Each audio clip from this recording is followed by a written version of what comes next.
चलो ध्यान से देखो, त्रिकोणमिति। यहाँ से तुम लोग को कम से कम एग्जाम में 15 से 20 इतना नंबर एकदम जरूर फंसेगा इस चैप्टर से, त्रिकोणमिति से। ठीक है, तो आप लोग किताब कॉपी सब बंद रखेंगे, सबसे पहले इधर समझेंगे। नाम चैप्टर का क्या बताओ तो? त्रिकोणमिति। त्रिकोणमिति। देखो इसका डिफिनेशन में ही, इसका नाम में ही डिफिनेशन छिपा हुआ है। त्रि मतलब क्या होता है? त्रि मतलब तीन। त्रि मतलब क्या चीज? तीन। अब कौन किसे कहते हैं ये सब लोग को पता है, नहीं पता है तो ध्यान से समझना कौन किसे कहते हैं। दो रेखा जैसे एक रेखा ये, दो रेखा के बीच के झुकाव को क्या कहते हैं? कोण कहते हैं। दो रेखा के बीच के झुकाव को क्या कहते हैं? कोण। देखो ये दोनों रेखा है, दोनों के बीच के झुकाव को इसको क्या कहेंगे? कोण। जैसे ये एक रेखा है और दूसरा एक रेखा है, ये दोनों के बीच के झुकाव को क्या कहते हैं? कोण। या दो किरण के बीच के झुकाव को क्या कहते हैं? कोण। तो कोण के डेफिनेशन समझ गया। अब मिति मतलब होता है मापना। मिति मतलब क्या चीज? मापना या अध्ययन करना। मापना या क्या चीज? अध्ययन करना। तो डिफिनेशन हो गया। कोई पूछेगा त्रिकोणमिति किसे कहते हैं, तो तीन कोणों को मापना या तीन कोणों का अध्ययन करना क्या कहलाता? डिफिनेशन आसान है कि नहीं? बोले तो तीन कोणों का मापना या तीन कोणों का अध्ययन करना क्या कहलाता है? त्रिकोणमिति। तो सबसे पहले हम लोग त्रिकोणमिति का डिफिनेशन जाने, यानी कहते किसको है जो त्रिकोणमिति। बोलो डिफिनेशन क्या बोला? तीन कोणों को मापना या अध्ययन करना त्रिकोणमिति कहलाता है।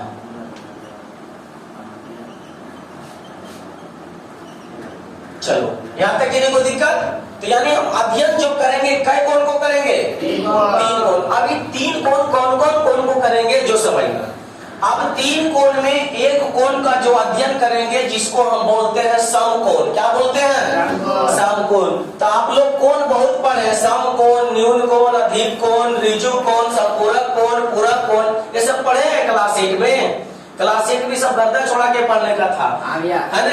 तो समकोण किसे कहते हैं जो देखना। जैसे कोई रेखा पर कोई किरण यदि लंबवत है, क्या है? लंबवत। तो इस परिस्थिति में जो कोण बनता है क्या बनता है? समकोण। क्या बनता है? समकोण। यानी कोई रेखा पर यदि कोई किरण लंबवत पड़े, क्या पड़े? लंबवत, तो इसके द्वारा बनाए गए एक तरफ को कोण को क्या कोण कहते हैं? समकोण। क्या कहते हैं? समकोण। और इस तरफ भी बनता है, इस तरफ भी बनता है, तो यानी इधर भी 90, इधर भी 90। तो इस परिस्थिति में एक रेखा पर एक किरण यदि आपतित होता है तो पूरा कोण कै डिग्री हो जाता है? 180 डिग्री। लेकिन हम एक तरफ का लेंगे। कौन तरफ का? एक तरफ का। तो बताओ समकोण किसे कहें? जब किसी रेखा पर कोई किरण लंबवत आपतित होती है तो एक तरफ के कोण को कौन कोण कहते हैं? समकोण कहते हैं। यहाँ तक कोई दिक्कत? तो बताओ तीन कोण में एक कोण पता चल गया। तीन कोण में क्या कोण पता चल गया? यानी तीन कोण में हमें एक कोण पता चला, जो एक कोण क्या है? समकोण है 90 डिग्री। तो दो कोण शेष बचा। तो बताओ त्रिभुज के कई कोण होता है? त्रिभुज के कई कोण? तीन कोण। अब त्रिभुज के तीन कोण होता है, जैसे ये देखो त्रिभुज है, त्रिभुज के तीन कोण है ए बी सी। तो बताओ त्रिभुज के तीनों कोणों का योग कितना होता है? 180 डिग्री। अच्छा, जिसमें से हम ई कोण का नाम दे देते हैं ए। क्या दे दिए? ए। अच्छा, ए 90 डिग्री हो गया तो ये त्रिभुज बना। देखो तो ए बी सी। अच्छा बता, ये त्रिभुज है तो ये दोनों कोना को मिला करके और कितना होना चाहिए? 90। जैसे 90 है तो ये दोनों के मिला के कितना होना चाहिए? 90। तब नहीं होगा 90 90 180, क्योंकि त्रिभुज के तीनों कोनों का योग कितना होता है? 180 डिग्री। अब बता, अगर इसको हम 90 मान लेंगे तो बता ये कोण कुछ बचेगा? खत्म हो जाएगा नहीं। तो यानी ये जो दोनों कोना होगा वो 90 से छोटा होगा कि 90 से बड़ा? एकदम जाहिर सी बात है, एकदम छोटा होगा। यदि तुम बड़ा ले लेगा, जैसे 90 लिख के 91 ले लिया तो गलत नहीं हो जाएगा? क्योंकि दुइया कोण मिला के 180 से ज्यादा हो रहा है और तीसरा कहाँ गया, तो गलत बात है।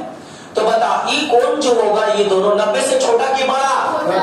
तो जो कोण 90 से छोटा होता है उसे न्यून कोण बोलते हैं कि अधिक कोण बोलते हैं? न्यून कोण। तो बता एक समकोण त्रिभुज में कितने न्यून कोण होते हैं? एक समकोण त्रिभुज में कितने न्यून कोण? तो न्यून कोण 2 होते हैं। जैसे ये न्यून कोण है तो कुछ होगा कोण 30 डिग्री, 60 डिग्री, 45 डिग्री, 15 डिग्री कुछ होगा। तो हम ई न्यून कोण को मान लिए क्या चीज? ई न्यून को क्या मान लिए? Any problem? हम इस कोण को मान लिए थीटा, यानी न्यून कोण है माने 90 डिग्री से क्या है? छोटा। तो इस परिस्थिति में जब हम इसको न्यून कोण मानते हैं, क्या मानते हैं? न्यून कोण। तो इसके सामने वाला जो भुजा होता है, इस कोण के सामने वाला भुजा क्या आएगा? इस कोण के सामने वाला भुजा क्या आएगा? ना बोलो AC। इस कोण के सामने वाला भुजा क्या आएगा? AC। और इस कोण के सामने वाला भुजा क्या आएगा? और इस कोण के सामने वाला भुजा BC है ना। तो याद रखना कि न्यून कोण के सामने वाला भुजा, न्यून कोण के सामने वाला भुजा लंब होता है। क्या होता है? याद रखो न्यून कोण के सामने वाला भुजा क्या होता है? न्यून कोण के सामने वाला भुजा ठीक है, न्यून कोण के सामने वाला लंब। और 90 डिग्री के सामने वाला भुजा क्या होता है? कर्ण। 90 डिग्री के सामने वाला भुजा क्या होता है? बोलो 90 डिग्री के सामने वाला भुजा कर्ण। अभी बचा तो सब जानता है कि आधार मजबूत रखो। क्या रखो? आधार। तो ये जो नीचे आ गया ये क्या चीज हो गया? आधार। यानी ई कोण के सामने वाला भुजा क्या होता है? आधार। Any problem? इसको इंग्लिश में बोलता है CBSE वाला, क्या बोलता है जो समझो। न्यून कोण के सामने वाला भुजा लंब, तो लंब को बोलता है परपेंडिकुलर। क्या बोलता है? परपेंडिकुलर। तो लंब को सूचित करता है किससे? P से। किससे करता है? इसके बाद 90 डिग्री के सामने वाला भुजा हम लोग खाटी देहाती वाला क्या बोलते हैं? कर्ण। तो वो बोलता है हाइपोटेनस। क्या बोलता है? इसलिए इसको सूचित किससे करेंगे? H से। ठीक है, इसको किससे सूचित करेंगे? H से। इसके बाद इसके सामने वाला भुजा हम लोग बोलते हैं आधार। तो आधार को वो लोग इंग्लिश में बोलता है बेस। क्या बोलता है? तो बता ई इसको किससे सूचित करेंगे? B से। हो गया। तो अब हम लंब कर्ण आधार लिखने नहीं जाएंगे, डायरेक्ट PHB लिखेंगे। तो P मतलब क्या चीज? लंब परपेंडिकुलर। B माने क्या चीज? बेस। बेस माने क्या चीज? H मतलब हाइपोटेनस। हाइपोटेनस मतलब क्या चीज? Any problem? इतना बात याद हुआ? सबसे पहले आप लोग इतना नोट करो। बोलो बोलो त्रिकोणमिति किसे कहते हैं? तीनों कोणों को मापना या अध्ययन करना। तीनों कोणों को मापना या अध्ययन करना क्या कहलाता है? त्रिकोणमिति। तीनों ना बोल करके हम 3 भी बोल सकते हैं। 3 कोणों को मापना या अध्ययन करना क्या कहलाता है? तो त्रिकोणमिति में देखा कि हम एक कोण लिए, क्या लिए? 90 डिग्री। क्या लिए? 90 डिग्री। अब हम जानते हैं कि त्रिभुज का तीनों कोणों का योग कितना होता है? 180 डिग्री। अब 180 डिग्री होता है जिसमें से हम ई कोण को क्या मान लिए? न्यून कोण। यानी थीटा माने कौन कोण? Any problem? अब न्यून कोण माने तो थीटा के सामने वाला भुजा हमेशा क्या होता है? थीटा के सामने वाला हमेशा भुजा क्या होता है? इसके सामने जो भुजा पड़ेगा वो लंब होगा। और 90 डिग्री के सामने वाला भुजा क्या होता है? और इसके सामने वाला फिर क्या हो जाएगा? Any problem? अब तुम लोग बताना, हम एक फिगर बताते हैं और उसमें तुम लोग को यह बताना होगा कि कौन न्यून कोण है, कौन समकोण है, कौन कर्ण है, कौन आधार है, कौन लंब है। ठीक है?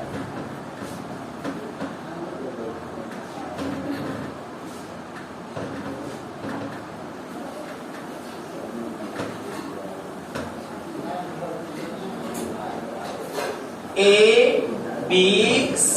ठीक है, अब तुम लोग बताओ इसमें 90 डिग्री कौन कौन है? ठीक है, 90 डिग्री क्या हो गया? अब तुम लोग बताओ, ये लगा कब नहीं, इसमें कर्ण कौन होगा? ऐसे इसी जगह नहीं बोलो, AC। भुजा का नाम होता है क्या चीज? AC। भुजा को जब भी लिखा जाता है तो AC, BC इस तरह से। आप कोण को जब भी लिखते हैं तो कोण A, कोण भी है समझ में? तो बोलो कर्ण कौन हो जाएगा? AC। तो कर्ण को इंग्लिश में क्या लिखते हैं? हाइपोटेनस यानी H। अब तुम लोग बताएगा, हम इसको मान लिए थीटा। क्या मान लिए? थीटा। अब बताओ जब थीटा माने हैं तो आधार कौन होगा? पहले बताओ लंब कौन होगा? लंब AB। यानी थीटा के सामने वाला भुजा लंब होता है। हाँ ठीक, बताते हैं थीटा के सामने वाला भुजा क्या होता है? लंब। तो ये क्या हो गया? लंब। लंब को क्या लिखते हैं? पी। और ई क्या चीज हो जाएगा? लंब। तो ये क्या होगा? अब तुम लोग कहेगा कि आए भैया ये लंब कैसे लग रहा है? लग रहा है समझो, क्योंकि एक बात याद रखना कि न्यून कोण के सामने वाला भुजा क्या होता है? लंब। ये फिगरवा कैसे भुजिया पकड़ के ऐसे कर देंगे। देखो अब लोग करो, ये वाला एजा ला देंगे, ये वाला एजा, तो नीचे आधा हो जाएगा, होगा रे? हाँ। तो थीटा के सामने वाला भुजा क्या होता है? लंब। थीटा के सामने वाला भुजा और 90 डिग्री के सामने वाला भुजा, अरे वो जो बचेगा क्या होगा? इसलिए बाउंस ना हो बगल में ये भी फिगर बना लो। चलो ये दोनों फिगर समझ में आया? बताओ थीटा के सामने वाला भुजा क्या होता? थीटा के सामने वाला भुजा एकदम ये याद रखना कि थीटा के सामने वाला भुजा क्या होता? अब देखो 90 डिग्री के सामने वाला भुजा क्या है? तो इसमें जो हमेशा बड़ा होता है, हमेशा बड़ा होता है, लंब कर्ण आधार में कौन सा भुजा सबसे बड़ा होता है? तो कर्ण।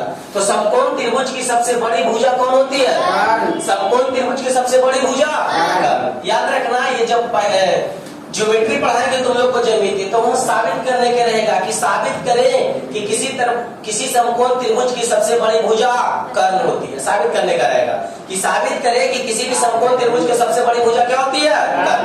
तो यहाँ पढ़ रहे हम त्रिकोणमिति ना कि ज्योमेट्री। जब ज्योमेट्री पढ़ेंगे तब बतलाएंगे कि बड़ा क्यों होता है। इधर समझो एक फिगर मिटा दे हम, एक फिगर मिटा देते हैं। अब तुम लोग देखा सबसे बड़ा भुजा क्या चीज है? कर्ण। तो एक फार्मूला होता है और वहां हम साबित करेंगे तुम लोग को, यानी कर्ण स्क्वायर बराबर क्या होता है? बोलो तो लंब स्क्वायर प्लस। ये फार्मूला तुम लोग को याद था? क्लास 9 में पढ़ा था? चलो बढ़िया, 8 में तो ठीक है। अब ये चीज 10th में भी पढ़ना है और एग्जाम में ये क्वेश्चन पूछ देता है। पाइथागोरस पर में या थेल्स पर में होता है, ये दोनों में से कोई एक को पूछ देगा।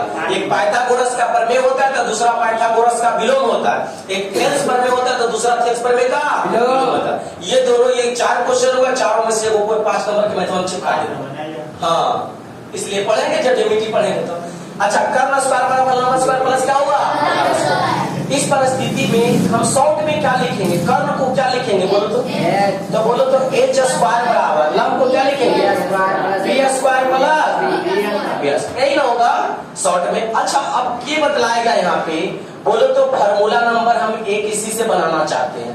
अच्छा h बराबर क्या होगा? ये स्क्वायर में तो उधर रूट में होगा, यानी p square plus b square. यानी सीधा पूछेंगे कर्ण बराबर क्या होता है तो रूट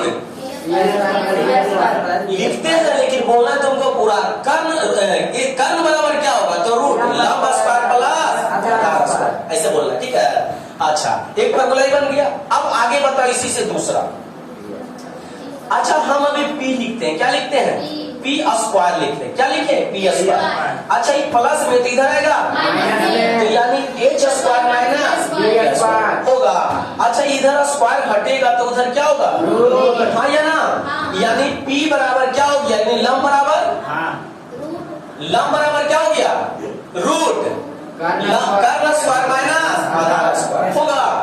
इसी तरह से फार्मूला तीसरा बताओ, b यानी b स्क्वायर बराबर लिख रहे हैं तो बोले प्लस में इधर आएगा तो क्या लिखेंगे? h square minus b square. अच्छा ये स्क्वायर हटेगा तो क्या होगा? अरे समझ में? तो ये तीनों फार्मूला तुम लोग को एकदम हर हाल में याद रखना है। अब तीनों आया कहाँ से पता है तुम लोग को? कहाँ से आया? स्टैंडर्ड फार्मूला यही है ना। अब इसी से सारा चीज होगा। तो बोलो कर्ण स्क्वायर बराबर क्या होता है? यानी h स्क्वायर बराबर और h बराबर स्क्वायर में तो उधर चल जाएगा क्या? वर्गमूल में। तो यानी कर्ण बराबर root p square plus b square. अब इतना में से टोटल कै राशि है? 1 2 3। कै राशि है? 3। अब 3 राशि में से कोई 2 राशि दे देगा और तीसरा पूछेगा, कोई 2 राशि दे देगा तीसरा पूछेगा, कोई 2 राशि दे देगा तीसरा पूछेगा। एकदम आराम से निकल जाएगा। जो 2 को देगा तीसरा निकल जाएगा कि नहीं? तो सबसे पहले इसको नोट करो, उसके बाद हम आगे बतलाते हैं कि 2 को कौन देता है, कौन निकालने को होता है। आगे यहाँ से देखो, अभी जैसे कि आप लोग को बताया कि 3 को में से 2 को दिया, 1 को निकालने बोलेगा। तो अभी बोर्ड पर इस तरफ देखना, फिगर छोटा बना रहे हैं और दे रहे हैं कि क्या चीज है, समझ जाना है। थीटा क्या चीज है? अब इससे सारा चीज पता चल गया। इसके सामने वाला भुजा ये तो नाम भी दे दो, मन है पी क्यू आर। कोई दिक्कत है बाबू? अच्छा बतलाओ, हम इसमें इसको दे दिए 13। क्या दे दिए? नहीं, इसको 5 दे दो। क्या दे दो? 5। और इसको दे दो 12। तो तुमको पता चला क्या क्या चीज दिया हुआ है? यानी थीटा के सामने वाला लंब, यानी क्या दिया हुआ है? पी। पी बराबर कितना? 12। और ये क्या चीज हो जाएगा? आधार बराबर क्या चीज? अच्छा, एच निकालने आएगा। एच बराबर भाट। बोलो तो एच बराबर क्या हो जाएगा? एच बराबर क्या हो जाएगा? यानी एच बराबर यही फॉर्मूला लगाएंगे ना।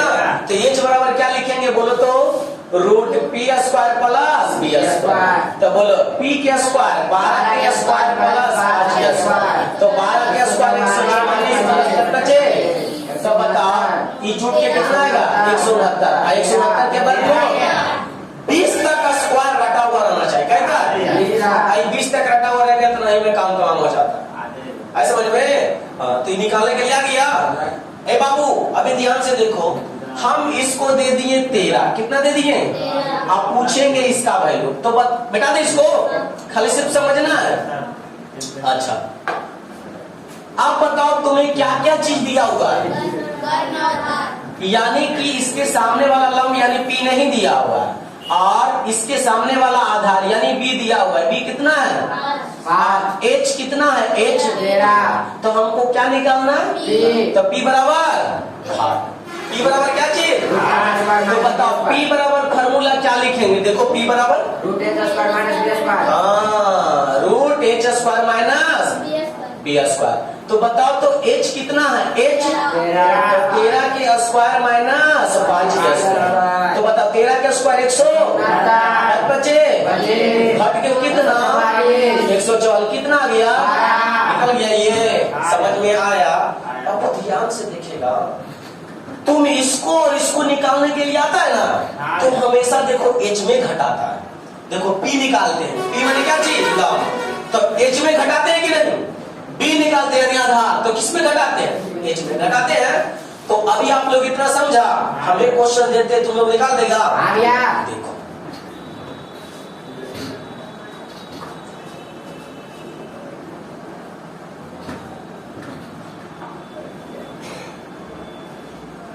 ए दे दिए थीटा, ए बी सी, 3 बेटी दिए। अच्छा, ये हम दे दिए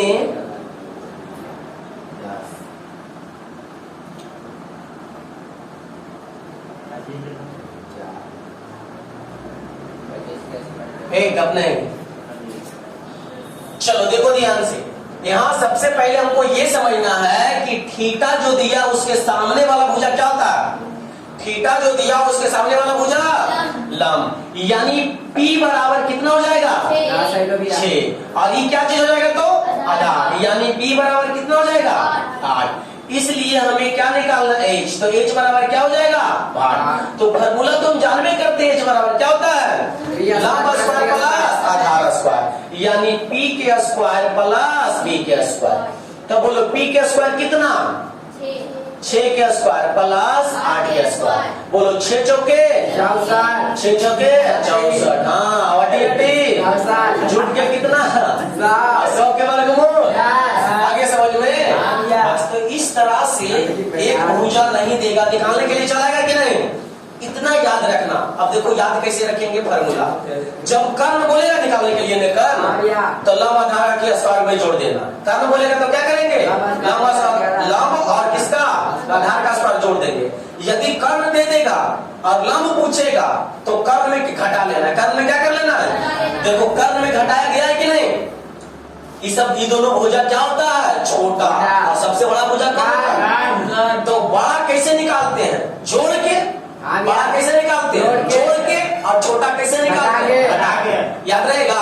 बड़ा कैसे निकालते हैं? जोड़ के। और छोटा हटा के। तो जब भी कर्म निकालने की बात आएगा तो क्या होगा? जोड़। और जब भी आधार ये सब क्या आएगा? तो घटा। आगे समझ में? अब हमको लगता है कि तुम लोग गलती नहीं करेगा, नहीं ना करेगा। चलो तो इसको मिटाते हैं, आगे बढ़ते हैं।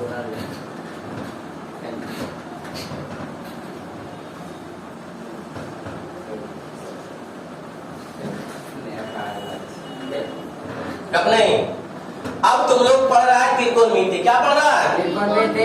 अब आ जाओ अपना चैप्टर पे। तो त्रिकोणमिति पढ़ रहा है, तो टोटल त्रिकोणमिति फंक्शन जो होते हैं 6। कितना होता है? टोटल त्रिकोणमिति फंक्शन कितना? साइन, कॉस, टैन, कॉट, सेक, कॉसेक। टोटल त्रिकोणमिति फंक्शन कितना? बोलो। साइन, कॉस, टैन, कॉट, सेक, कॉसेक। तो टोटल त्रिकोणमिति फंक्शन अभी लिखते हैं। त्रिकोण मिति फंक्शन को बोलते हैं फलन। त्रिकोणमिति फलन काय को टोटल है? तो 6।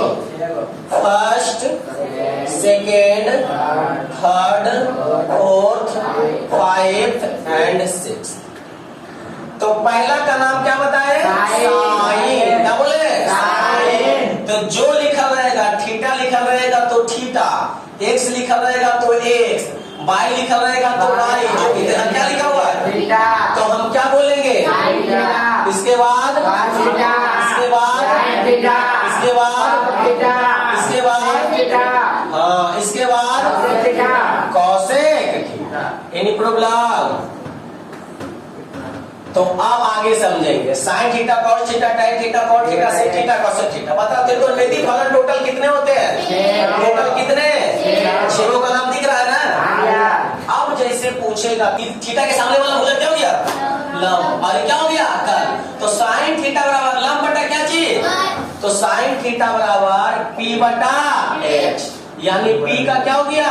लंब। और बटा क्या चीज? इसी तरह से cos थीटा क्या लिखेंगे?